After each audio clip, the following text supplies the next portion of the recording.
So look up desperate in the dictionary and you will see Savannah's picture with her crazy, goofy ass.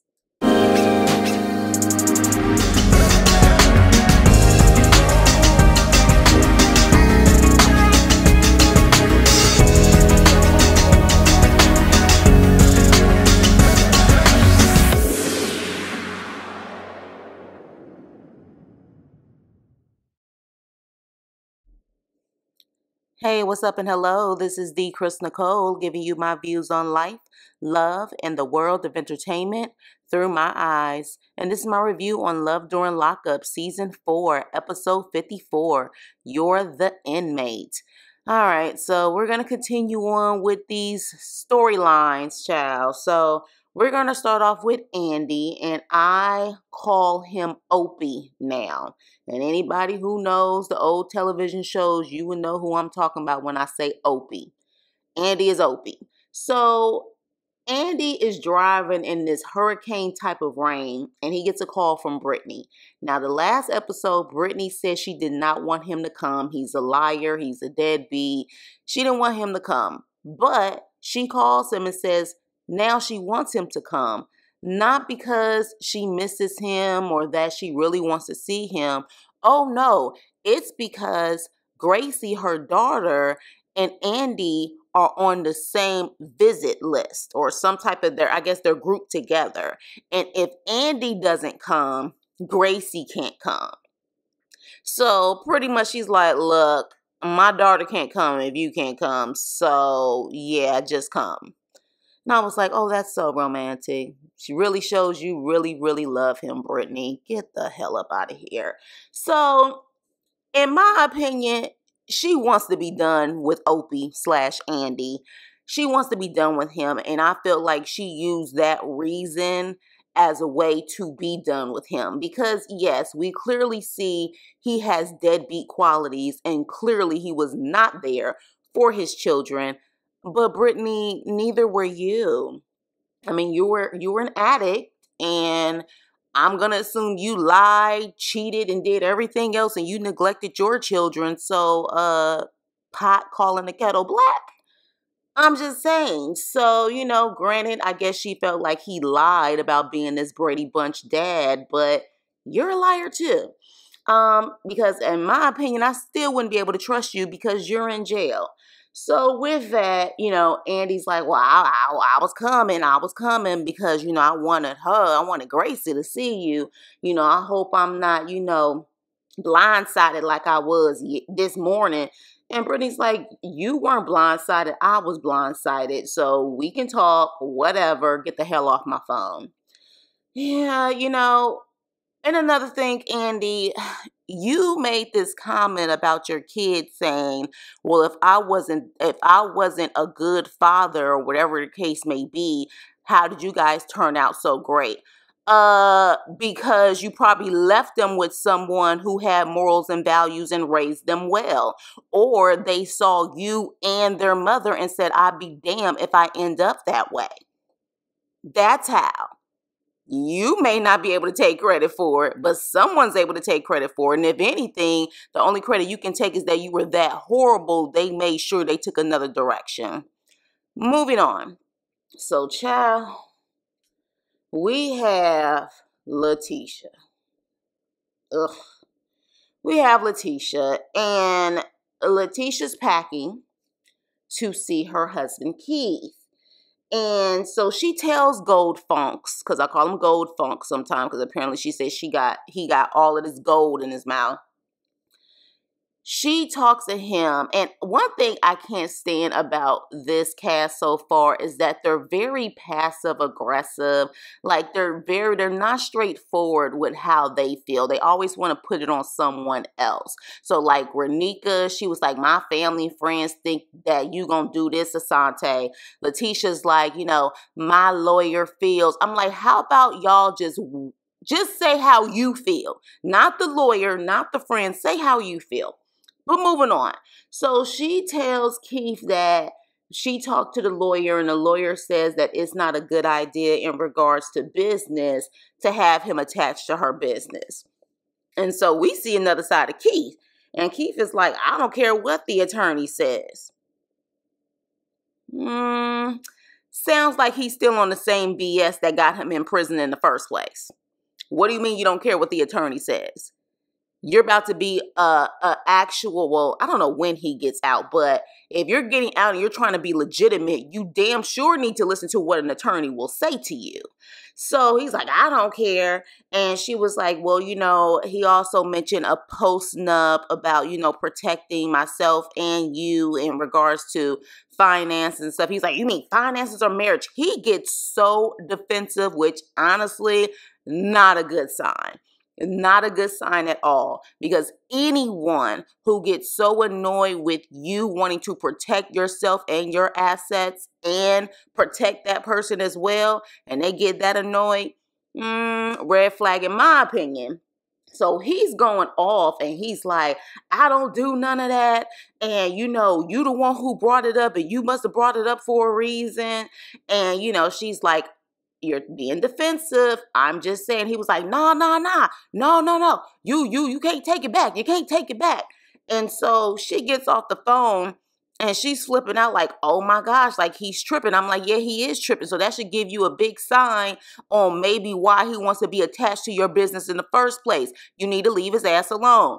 He can come out, create his own legitimate business, and you have your separate business. And you better get that post-nup sign, because right now, I wouldn't trust his ass. The way that he just flipped out over a post-nup, a contract, a lot of people in relationships get prenups and post-nups, because at the end of the day, as much as you guys may love each other, shit happens.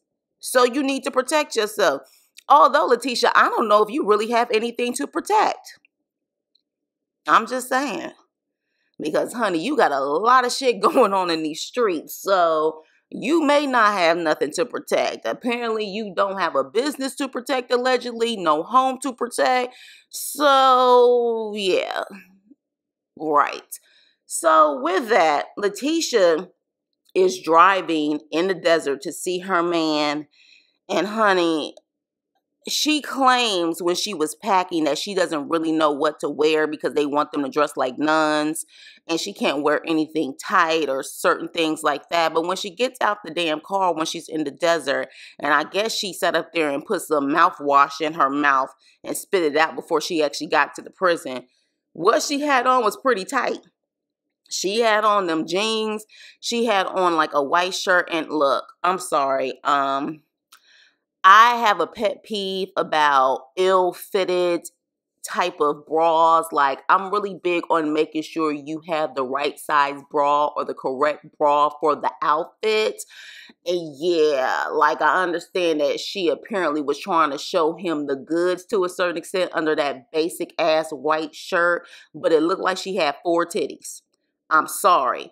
You don't wear no push-up bra like that with a basic white shirt. She was like, I want him to see, you know, a little bit, you know, so sometimes I break the rules and I'm just like, you look tacky.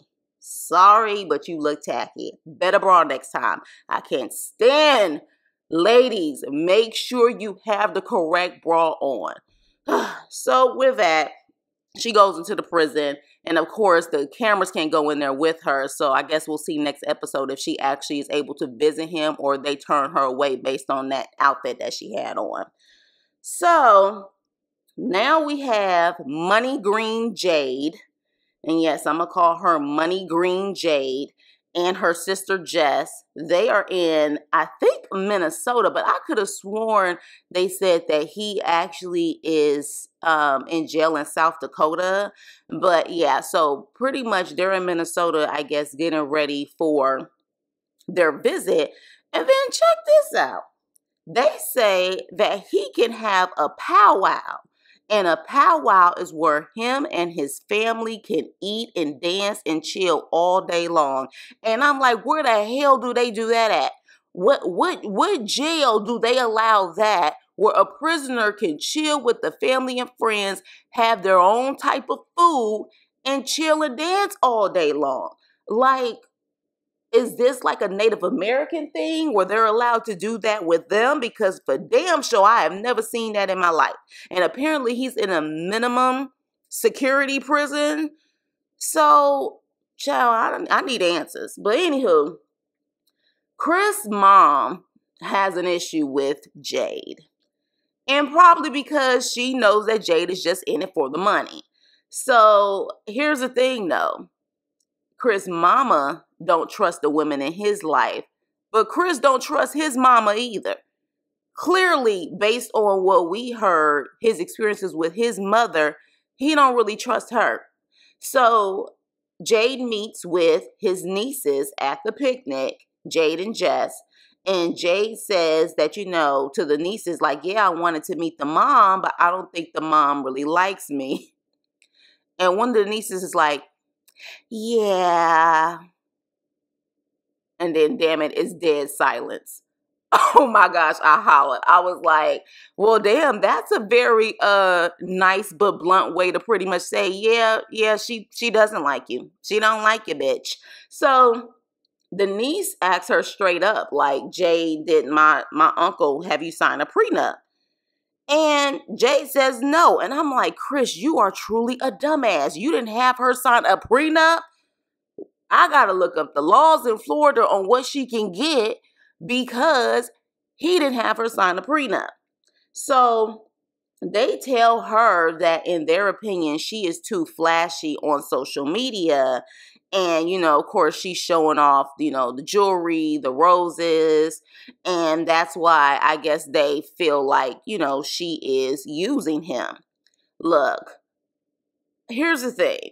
Jay comes back in her confessional and says, if I was using him, I wouldn't have been with him for years. Yes, you would, because he's in jail. It's not like you have to deal with him on a day-to-day basis. You can control the situation by just speaking to him on the phone, and you still reap the benefits of getting that damn money per month. Jade, we're not stupid, okay? We're not stupid. So then, at the same time, the niece says, Chris doesn't have a lot of money like that. The reason why he has it is because he's been able to save it all of these years. And y'all check out Jade's face when she said that. Check out Jade's face when the niece said that he saved the money, which is why he has it like that. But technically, he doesn't really have a lot of money.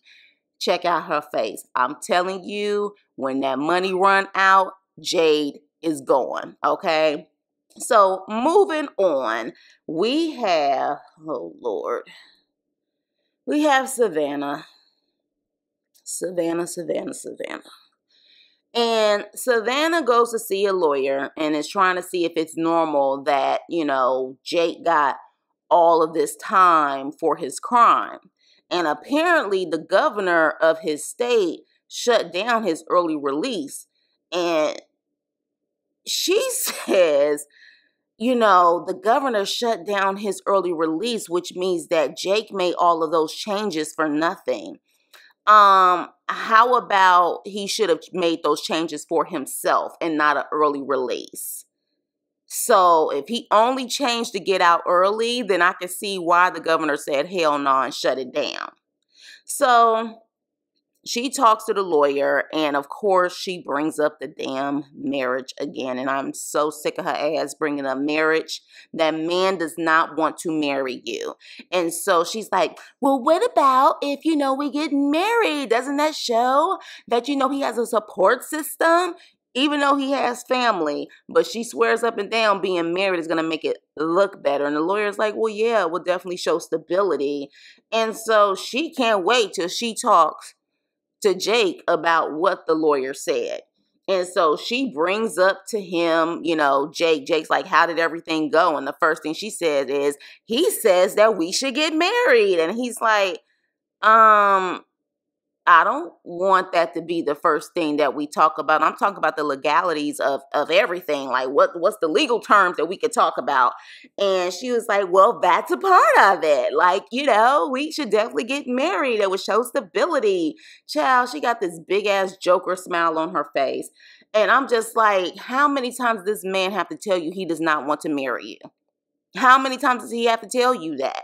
And my thing is, if he decides randomly to marry you, then you should already know is not for a genuine reason. But okay. So, and of course, we already know at this point, this is scripted television. So we're just going to rock with it. So with that, she's like, well, I want to speak to your family and I'm in the city that, they're in. Maybe I should come and, go and see them. And he was like, don't do that. Don't do that. Like, that's doing a little bit too much. And she's like, I think, Jake is hiding something from me. And I'm like, no shit. No shit. Everybody in prison is hiding something from you. Like, you're just now getting that. Like, and literally, even Jake says, you really want to use me getting married to you as a way for me to get out of prison. Like, he's like, you're using marriage as a way to ask or con me, to be able to get out of prison. And I'm like, yes, her desperate, lonely, having no real peen ass is going to do everything she can to get married to her phone bae. Yes, that's just what it is. I'm telling you, that girl needs to get out of Iowa and find a better place to live. She seems like she has that high energy anyways. Maybe she needs to move to like a New York or hell, even like Chicago or something where she can get her mind stimulated because the girl is bored. She's bored because I'm just like, at this point, what else is there? Jake has said no multiple times. Her whole damn storyline better not be about marriage this season. I'm telling y'all that right now. So, the final couple that I'm going to talk about. RANEKA and ASONTA. RANEKA meets with her sister, Shaquilla. And, Shaquilla talks about how, yes, she was, drunk, but she was just pissed off about getting kicked out. Like I told y'all the last episode, I really don't think that was real. And so, she pretty much, talks to her sister, RANEKA, about how she supports her. She, hopefully she doesn't have to tell her, I told you so. RANEKA says, I feel safe around him and I, feel safe of him being around my daughters. And I'm just like, how? How can you feel safe around him and you feel safe that he will be around your daughters when you have not seen him? You've only talked to him on the phone. So how? You don't know his temperament. You don't know any of that stuff. And then it damn near broke my heart because you can tell her kids are sad about leaving. They literally was like talking to the camera and saying, I'm going to miss my family. I'm going to miss my friends. The other daughter was like, I think she has good intentions, but you can tell they're not feeling this. And I'm just like, how selfish of you, RANEKA. Like, you are selfish as hell. And this is not about your daughters. This is only about you. Like, if anything, I know you don't want to leave your daughters behind, but maybe they should have stayed with your mother for a couple of months until you got situated. And then we find out later on in the episode, she moved them in the middle of a school year. Because when they get to that rented house, which, by the way, I think production paid for, when they get to that house, she says, y'all got to go to school tomorrow. So you literally moved them to a whole nother state in the middle of a school year? You selfish as hell. Like, oh my gosh, selfish as hell. So with that, her mother is like, I don't want you to leave, and of course, RANEKA being stubborn as hell, she's like, I'm leaving anyway. She hugs her grandkids. It was sad. I'm sorry. It was sad. And to do all of this over a man who can't even give you eye contact on the phone. He can't even continue to keep his eyes and look at you through the phone. So I can't imagine what he's going to do when you guys are face to face. And I can see if you were actually doing this move for your career or if you ended up getting a job in Atlanta, but you are strictly moving there for him. Now, granted, I said in previous reviews that she may be doing this low key to try to build her rapping career. But at the same time, I feel like say that, you know, look, I wanted to move to build my, you know, rap career, my, you know, the hip hop or whatever. Because, you know, at this point, Atlanta is the hub for music and hip hop at this point. So if she would have said that, I think it would have been less of an issue. But the fact that she strictly keeps talking about she's moving there for Asante, like you gutter low. You gutter low. Even her friend, and I think her friend name is Ray. Her friend was like, I've been trying to get your ass to Atlanta all these years, and now you want to come down here for this dude. RANEKA, you not getting good points. You not getting good points. Like the fact, and then when they get to Atlanta, her daughter's like, I don't want to live with him. She's like, I don't want to live with him. Like, I don't know him. I don't want to live with him. And so with that, RANEKA's like, well, y'all gonna be all right. Y'all gonna be all right. Just give it a chance. Get a chance to get to know him. And I'm like, are you effing listening? Your daughters don't feel comfortable. They don't feel comfortable. First priority is them, not you, and damn sure not Asante. Girl, RANEKA, then you wonder why you getting roasted on damn social media and YouTube. Like, oh my gosh. So then her friend Ray, when she comes over, and apparently Ray is going to keep the kids for a couple of days so she can be with Asante. See, already moving to a different damn state, a different area, and dropping your kids off so you can sit up there and spend time with this freaking fool. So Ray is like, look, I have no doubt that you love him. My issue is, does he really love you?